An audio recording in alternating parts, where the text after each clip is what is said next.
साई बंदी सतनाम, बंदी छोड़ सतगुरु कबीर साहब की जय हो। आज हम जानेंगे सतगुरु नितिन साहब जी से एक सत्संग के माध्यम से कि ये दुनिया, ये संसार किसने बनाई है। सारे गुरु लोग बताते हैं कि ये दुनिया परमात्मा ने बनाई है।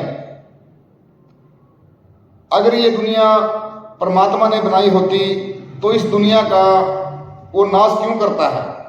आज जो सत्संग होगा उस सत्संग के अंदर जितने सारे भेद हैं कि ये दुनिया कैसे बनी है, किसने बनाई है, इसको नष्ट क्यों करता है, तो आज सत्संग को आपने पूरा विवेक लगा के और पूरी बुद्धि लगा के सुनना है।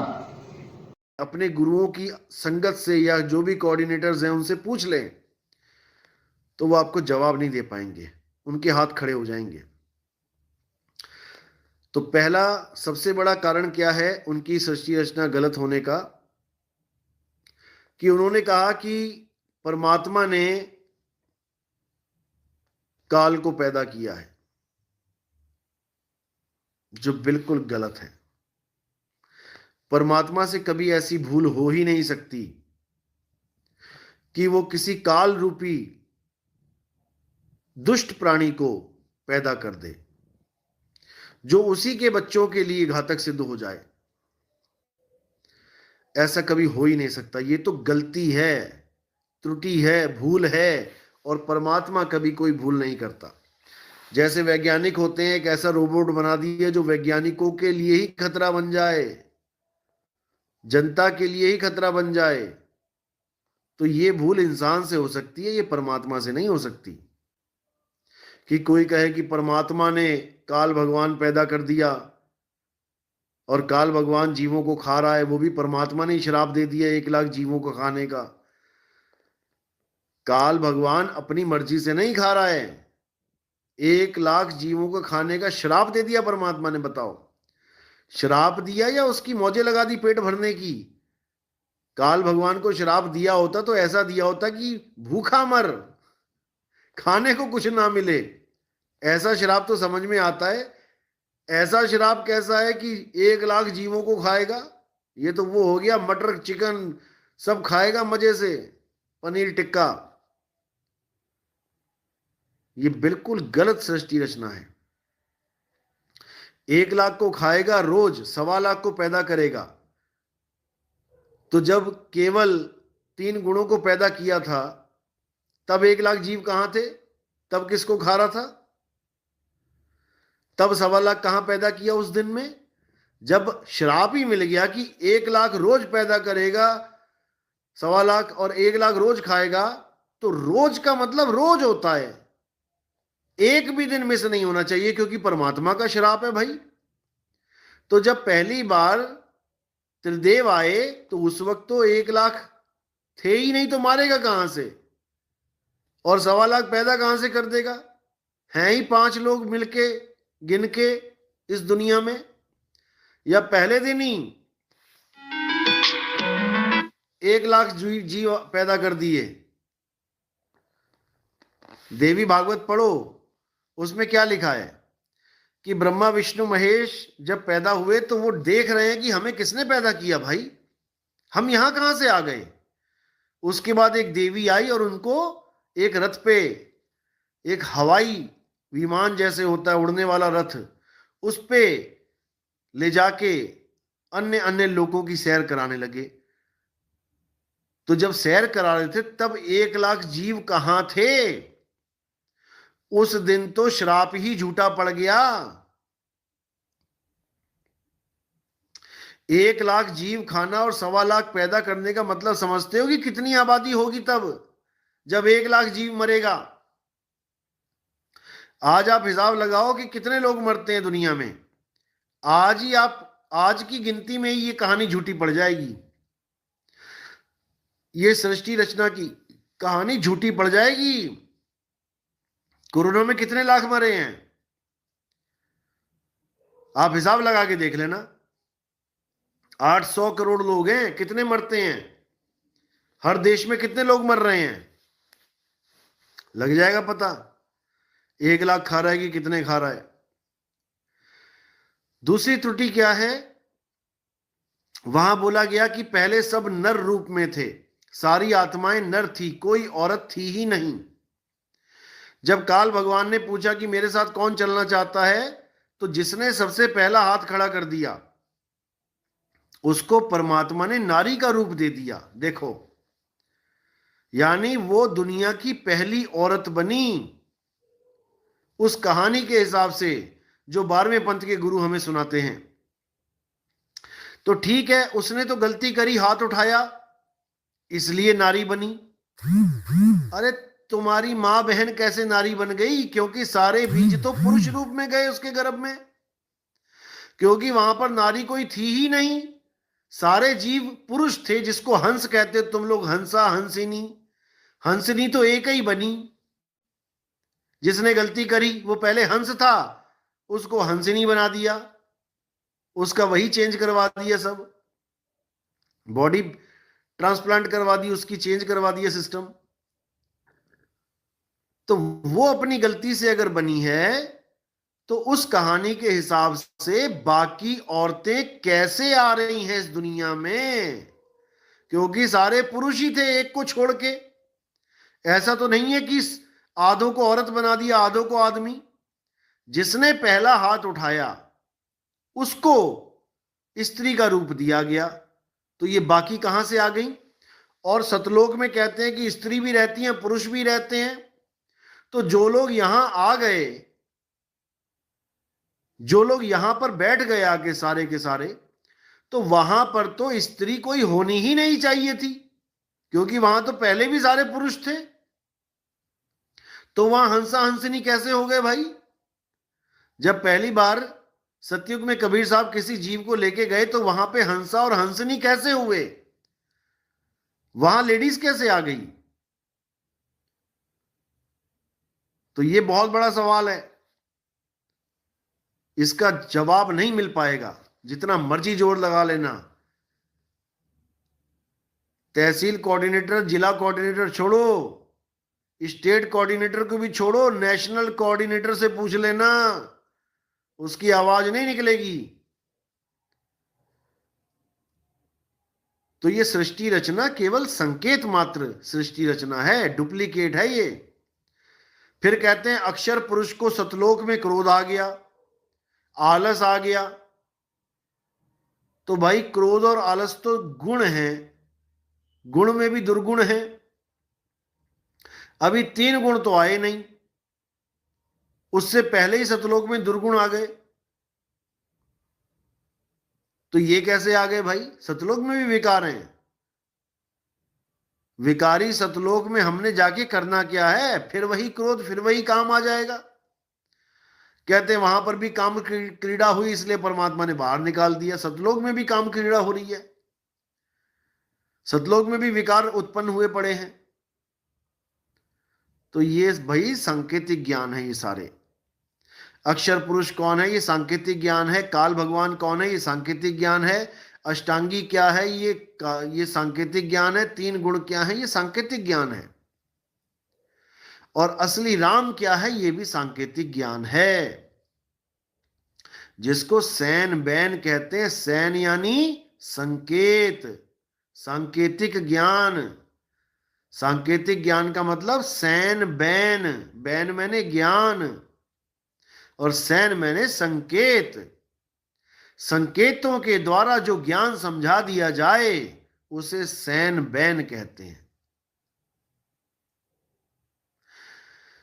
तो साहिब समझा रहे हैं कि ये सब संकेत दिए गए तुम्हें समझाने के लिए सृष्टि रचना को। धर्मदास ये जग बौराना, कोई न जाने पद निर्वाणा। यही कारण मैं कथा पसारा, मैं कथा पसारा, इसी कारण मैंने कथा पसारी है। इन सब से कहिए एक राम न्यारा। वो राम सबसे न्यारा है। इस कथा को हमने सांकेतिक रूप में समझ लेना है। ये जो सृष्टि रचना की कथा है, ये सांकेतिक ज्ञान है, इसको समझ लो और फिर मूल ज्ञान में आ जाओ। बस तब हर चीज क्लियर होती चली जाएगी। लेकिन दुख के साथ कहना पड़ता है कि ये लोग कबीर कबीर तो करना सीख गए,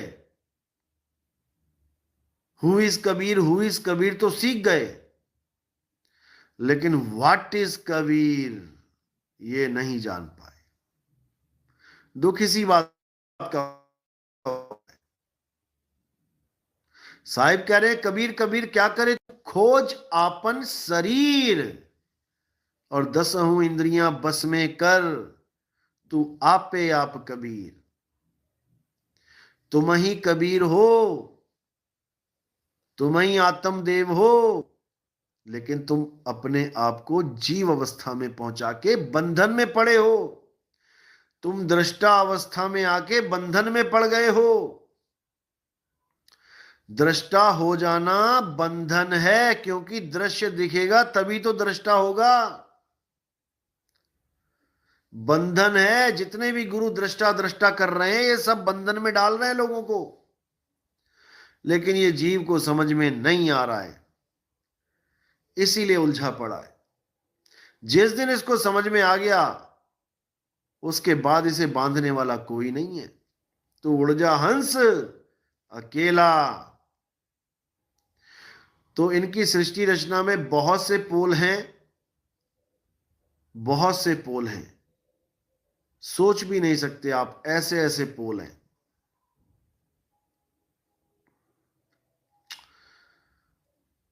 तो सृष्टि रचना को अच्छी तरह समझना है। हमारे मूल ज्ञान आप सुनेंगे, समझेंगे, आपको हर चीज समझ में आने लग जाएगी। सृष्टि रचना को सैन बैन के द्वारा समझा जाता है। तो हमारे सत्संग 1 नंबर से स्टार्ट करने हैं। आपने जो नए भाई हैं, अभी नए नए जुड़े हैं, अभी नहीं उनको समझ में आ रही बात, आप बिल्कुल हार मत मानना। ये ज्ञान बहुत अटपटा है। कबीर ज्ञान अटपटा झटपट लखा ना जाए, और जो इसको झटपट लखे तो सब खटपट मिट जाए। इसलिए हार नहीं माननी है। सुनते जाओ, परमात्मा की कृपा कब हो जाए पता भी नहीं लगेगा, कब आपको मेरी एक एक बात समझ में आने लग जाएगी।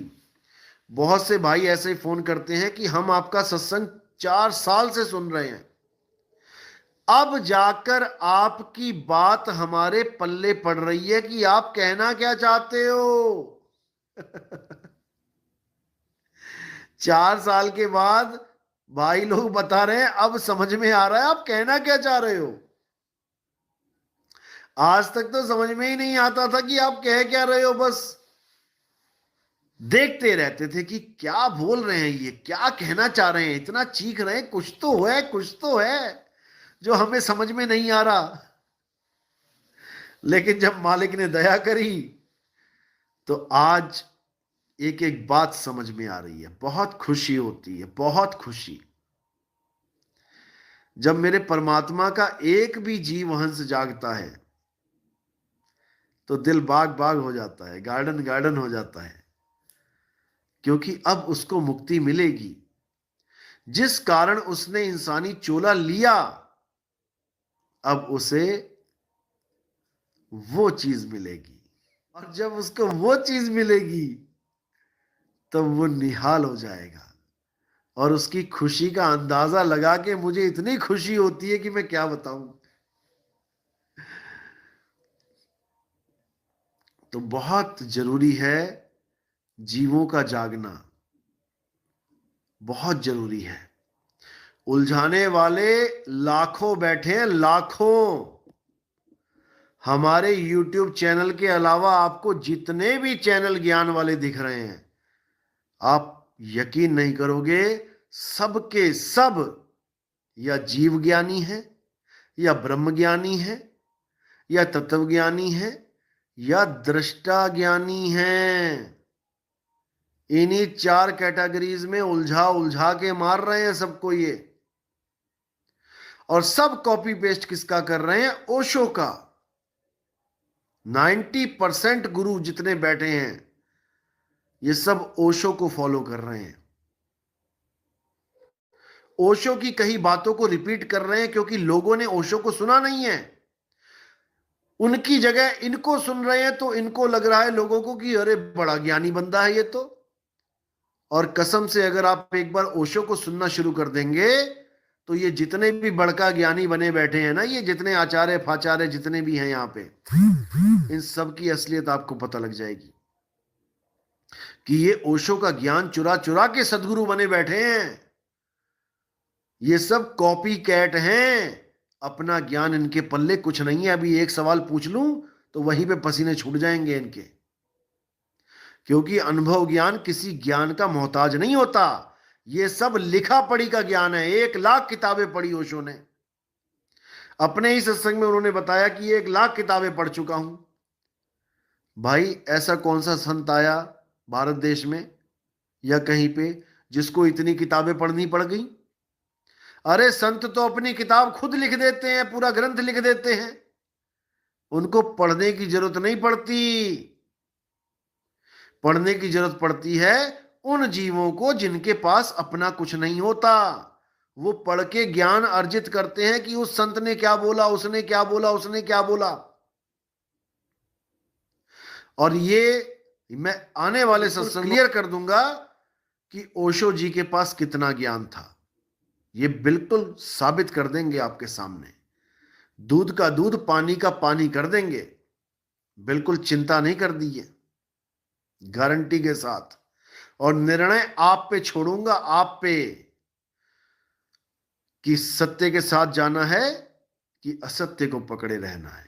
मैं कुछ नहीं बोलूंगा, मैं तो साबित करूंगा केवल। आगे आपकी मर्जी है क्या करना है। ओशो कोई मेरा दुश्मन नहीं है।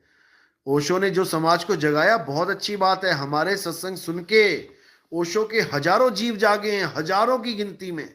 सबसे पहले आप यकीन नहीं करेंगे, ओशो के भगत ही सबसे पहले जागे हैं। मेरी बात को समझने वाले सबसे पहले ओशो वाले थे। ये 12वें पंथ के तो उसके बाद आए हैं, क्योंकि जहां ओशो का ज्ञान खत्म हुआ, नितिन दास ने वहां से शुरुआत की है। इतना समझ लो। इसलिए ओशो वाले भर भर के आए हैं। उसके बाद 12वें पंथ वाले आए सबसे ज्यादा, क्योंकि उनको भी वहां तक का ज्ञान पूरा बता दिया गया था जहां से हमारा ज्ञान स्टार्ट होता है। उनका ज्ञान जहां खत्म हो रहा है वहां से हमारा ज्ञान स्टार्ट होता है। तो वहां का कोर्स पूरा हो गया, 12वीं कंप्लीट हो गई। अब कॉलेज वाला ज्ञान समझ में आने लगेगा, बढ़ते चले जाओगे आगे। और भी अन्य पंथों से भी कौन सा पंथ ऐसा बचा है जिसके भगत हमारे पास नहीं आए? क्योंकि सब गुरुओं का धन्यवाद करते हैं हम कि उन्होंने उतनी पढ़ाई करवा दी जितनी उन लोगों को चाहिए थी। 12वीं के टीचर ने 12वीं का ज्ञान भरपूर दे दिया, तभी तो कॉलेज का ज्ञान समझ में आ रहा है आपको। तभी तो 13वीं क्लास में पहुंच रहे हो। और 13वीं क्लास में पहुंच के सारा सिलेबस ही चेंज हो जाता है भाई। वो भारी भारी बस्ते, वो 20, 25, 30 किताबें, कॉपियां, वो सब खत्म हो जाता है। Full syllabus change. उसके बाद आता है एक रजिस्टर और एक पेन, उसी में कॉलेज चलता है फिर। तो इसी प्रकार जितना भी आडंबर, जितना भी बोझा आपको उठाना था, आपने 12 पंथों तक उठा लिया। 13वें पंथ में आपको बिल्कुल फ्री कर देंगे। जो उठाया था भैया घर ही छोड़ाओ, यहां लाने की जरूरत नहीं है, ऐसा फ्री कर दिया जाएगा आपको। लेकिन तब जब आप विवेकी हों। और मैं अरदास इसीलिए करता हूं बार बार कि आपका विवेक जगे, क्योंकि बिना विवेकी मानवा पशु तुल्य ही जान। बिना विवेक का मानवा पशु के तुल्य है। जिसका अपना विवेक ही नहीं है उसका अपना कुछ भी नहीं है। विवेक के कारण ही हम इंसान जानवरों से भिन्न कहला रहे हैं, नहीं तो हम भी जानवर ही होते।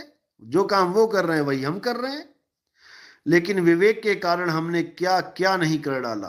एक जानवर वो कभी सपने में भी नहीं सोच सकता जो हम लोगों ने कर दिया है। विज्ञान की दृष्टि से, अध्यात्म की दृष्टि से, समाज की दृष्टि से हमने कोई कमी छोड़ी ही नहीं, इसीलिए हम विवेकी कहलाए। लेकिन सारा विवेक कहां फेल हो जाता है? भगवान का नाम लेते ही, भगवान का नाम लेते ही सारा विवेक छूमंतर हो जाता है। फिर एक साइंटिस्ट भी नई कार ले रहा है तो नींबू लटका रहा है उसके ऊपर मिर्ची के साथ।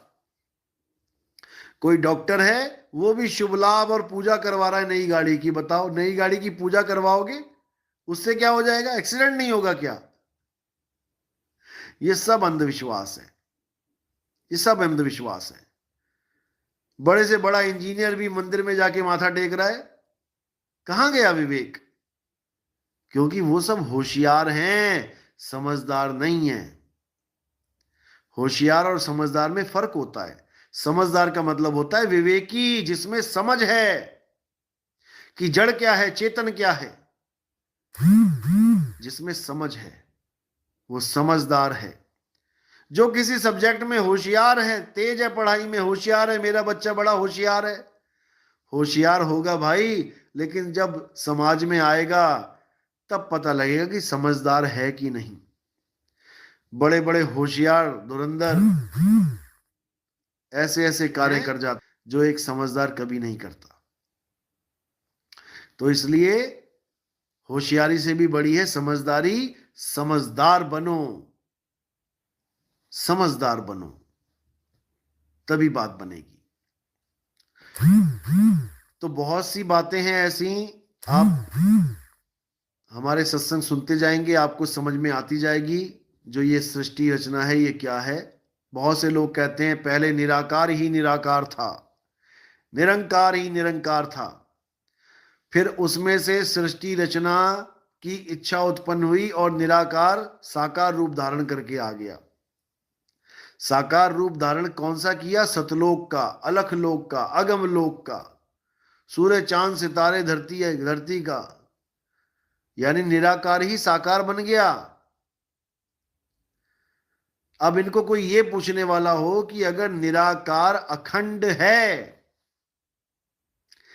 जिसको ये अखंड मान बैठे हैं, वैसे निराकार आकाश रूप अखंड नहीं है, लेकिन ये मान बैठे हैं कि निराकार अखंड है, तो मुझे ये बता दो कि अखंड में से खंड कैसे आ गया?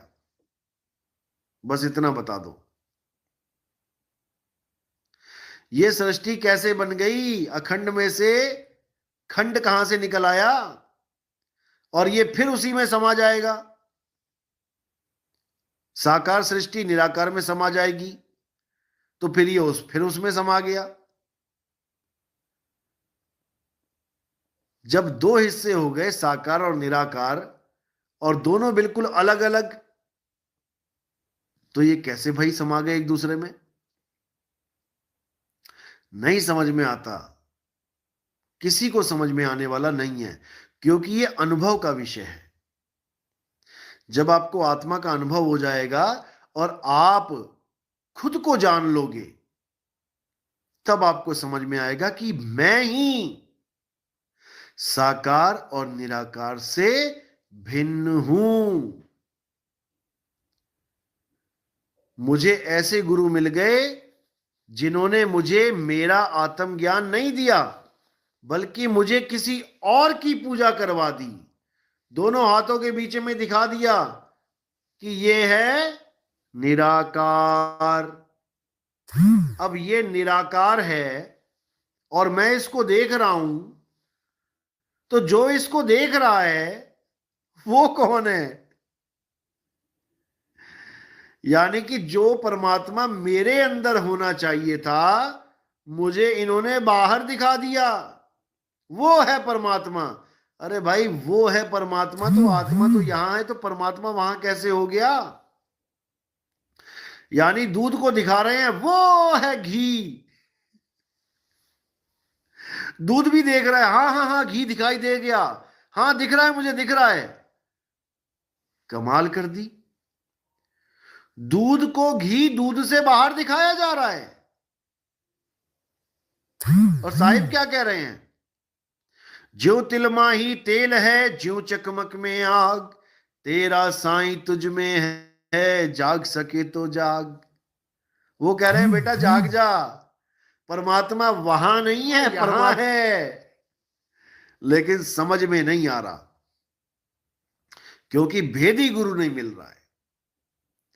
जिस दिन भेदी गुरु मिल गया उस दिन कहानी कुछ और होगी। फिर क्या होगी? आत्म मही राम, राम मही आत्म, चीनस गुरमुख विचारे। आत्मा में ही राम विराजमान है और राम में हमारी आत्मा है। ये अनुभव का विषय है। जिस दिन अनुभव हो जाएगा उस दिन हर कहानी समझ में आ जाएगी। लेकिन अनुभव का विषय बातों का नहीं है कि तुम 4 बातें करनी सीख जाओ हमारी ही कॉपी कर करके तो तुम अनुभवी बन गए। अंत समय में तुम्हारी हालत खराब हो जाएगी। याद रखना इस बात को। बहुत से YouTube चैनल आप देखेंगे, जो भी सार शब्द की बात कर रहा है आज के टाइम में, जो भी कोई भी, ये सब हमारे ही सत्संग सुन सुन के ज्ञानी बने बैठे हैं। इनकी पुरानी वीडियोस पड़ी हैं मेरे पास सबकी। क्या बताते होते थे ये लोग? धन लक्ष्मी प्राप्त यंत्र लें, ऑनलाइन बैठे दीक्षा लें, शिव जी का मंत्र लें ऑनलाइन, हनुमान जी का मंत्र लें ऑनलाइन। आज ऑनलाइन सार शब्द बेच रहे हैं ये लोग।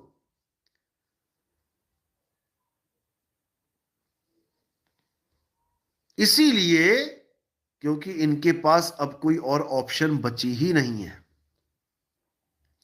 इनको पता है कि नितिन दास ने मार्केट में सार शब्द का डंका बजा दिया है।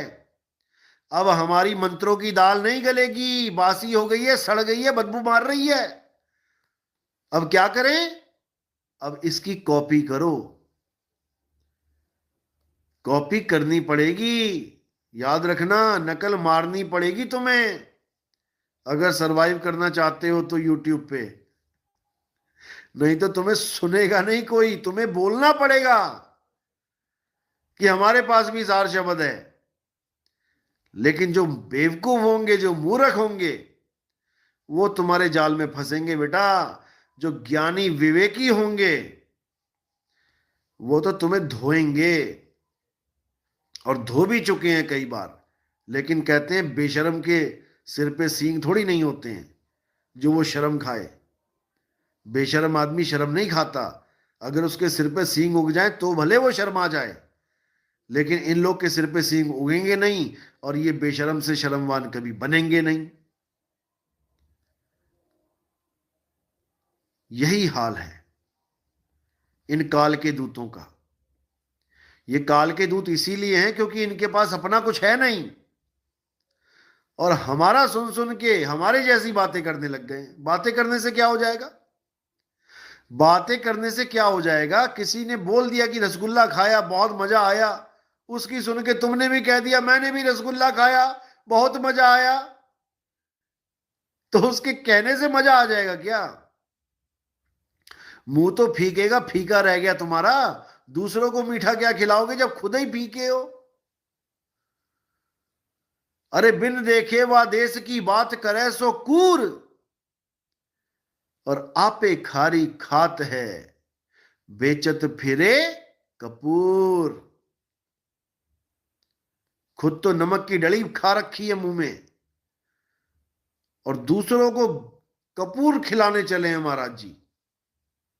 शर्म कर लो, शर्म कर लो। बुढ़ापे में तो शर्म कर लो, जवानी में गलतियां हो जाती हैं। बुढ़ापे में तो इंसान सुधरता है, तुम्हारी तो बुढ़ापे में बिगड़ने की उम्र बन गई। क्या मुंह दिखाओगे ऊपर जाके? यमदूत जब घसीटेंगे ना, जितनी तुम जीवन बर्बाद कर रहे हो, तुम्हें एक एक जीवन का हिसाब देना पड़ेगा। और ऐसा हिसाब लिया जाएगा बेटा कि ना तुम 3 में रहोगे ना 13 में रहोगे। याद रखना इस बात को। अभी समय है, सुधर जाओ। जब काल का डंडा पड़ेगा ना तो आवाज नहीं आएगी, लेकिन लेटा लेटा के मारेगा वो। वो नहीं देखेगा कि तुम वकील हो, कि तुम हाई कोर्ट के वकील हो, कि तुम सुप्रीम कोर्ट के वकील हो। वो नहीं देखेगा कि तुम डॉक्टर हो, डिस्पेंसरी के डॉक्टर हो, कि सिविल हॉस्पिटल के डॉक्टर हो, कि पीजीआई के डॉक्टर हो। वो ये नहीं देखेगा कि तुम इंजीनियर हो, जज हो, डीसी हो, सीएम हो, पीएम हो। वो सबको एक ही तराजू में तोल देता है, इतना याद रखना। इसलिए गलती से भी किसी की जीव की हानि नहीं होनी चाहिए। तुम पैसा लूट के ले जाओ, चलेगा, लाख ले गया, 2 लाख ले गया कोई गुरु लूट के, ठीक है, कोई बात नहीं, दोबारा कमा लेंगे। कोई जमीन जायदाद हड़प गया तुम्हारी, अपने नाम करवा ली, कोई बात नहीं, दोबारा कमा लेंगे। लेकिन अगर तुमने जीव की दुर्गति कर दी, उसका इंसानी चोला बर्बाद कर दिया नकली भक्ति देके, फिर बेटा तुम्हें माफी तो नहीं मिलेगी। झूठा गुरु अजगर बने और लख 84 जाए, सारी संगत चीटी बने, तोड़ तोड़ के खाए। जिसका तुम जीवन बर्बाद करोगे, तुम्हारा गला पकड़ेगा आके, गला। क्या खाना बनाया तेरे कुक ने यार। आत्माराम जी मैडम। आत्मा तृप्त कर दिया आपने। इनाम। जिसका तुम जीवन बर्बाद करोगे, तुम्हारा गला पकड़ेगा आके, गला। डिस्कवरी में देखो, मासूम हिरणों को पकड़ता है शेर आके। क्यों? ये हिरण वही गुरु बना बैठा था जो मासूम जीवों को नकली नाम दे गया, झिंगुर की आवाज दे गया कि तुम्हें आवाज सुनाई देने लग जाएगी, हमारे सत्संग सुनो तो। अरे तेरे सत्संग नहीं भी सुनेंगे तब भी आवाज आती है बच्चे बच्चे को। बर्बाद कर दिया इन लोगों ने जीवों को। एक भी जीव अगर तेरे चक्कर में मरा तो तेरी दुर्गति कर देगा, वो याद रखना। अभी तो वो गुरुजी कर रहा है, जब तू हिरण बनेगा और वो शेर बनेगा, तेरी चटनी निकाल देगा, जबड़े में सिर रख के नींबू की तरह निचोड़ देगा। तब पता लगेगा कि गुरु बनना क्या होता है। अभी तो लग रहा है कि दुनिया आ रही है, माथा टेक रही है, पैसा दे के जा रही है। नानी ना याद करवा दी तुम्हें इस काल भगवान ने, तो नाम बदल देना मेरा, नितिन दास नाम है मेरा। तुम्हारी वो दुर्गति होगी तो मालिक याद आएगा तुम्हें, जो तुम जीवों का सत्यानाश करने के लिए लगे हुए हो। अपना ज्ञान हो तो समझ में आता है, लोगों का ज्ञान सुन के कॉपी पेस्ट करते हो। शर्म आनी चाहिए। मैंने फोन किया था इसको, नासिक वाले को, गालियां देने लग गया, रिकॉर्डिंग है मेरे पास। मैं फिर भी सोचता हूं कि छोड़ो, ज्ञान आधार से चलें, ज्ञान आधार से चलें। ऐसा बेवकूफ बना दिया इन्होंने समाज को। इससे पूछो इसका गुरु कौन है। इसने अपने YouTube चैनल पे लिख रखा है कि मुझे गुरु मिले 2018 में। अरे वो ये बैठा है गुरु मिले तुझे 2018 में। मैंने चैनल शुरू किया था 2018 में। हमारे सत्संग इसने खुद अपलोड किए अपने YouTube चैनल पे। मैंने इसकी क्लास लगाई, इसको मैंने मैसेज करके लताड़ा कि मेरे सत्संग मत डाल अपने YouTube चैनल पे। तो मुझे कहता आप ही तो कह रहे हो कि प्रचार करो। मैंने कहा प्रचार का मतलब यह नहीं कि तू अपने YouTube चैनल पे डाल, तू हमारे लिंक शेयर कर लोगों को। इसको कहते हैं प्रचार। इसको मैंने लताड़ा तो इसने अपनी YouTube चैनल में से वीडियो हटाई। इसकी टोटल वीडियो देखो कितनी है।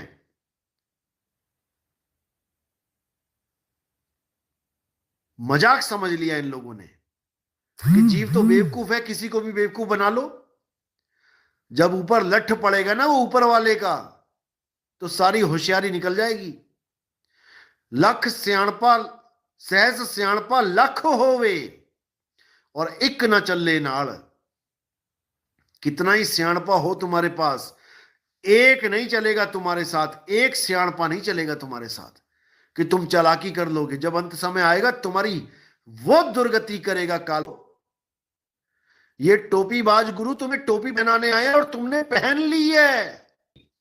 ज्ञान रखने वाला अहंकारी जीव तलवार लेके मारने आ गया। उस रावण को तुम दोबारा से पढ़ो और उस टोपीबाज गुरु को पढ़ाओगा जाप देने। हाँ, हमारे पंथ में आके बड़का ज्ञानी नहीं बनना है कि मेरे भाई मैं दूरदर्शी नहीं हूं। अरे और मान मुनि मुनि वर्ग ले, मान मुनि मुनि वर्ग ले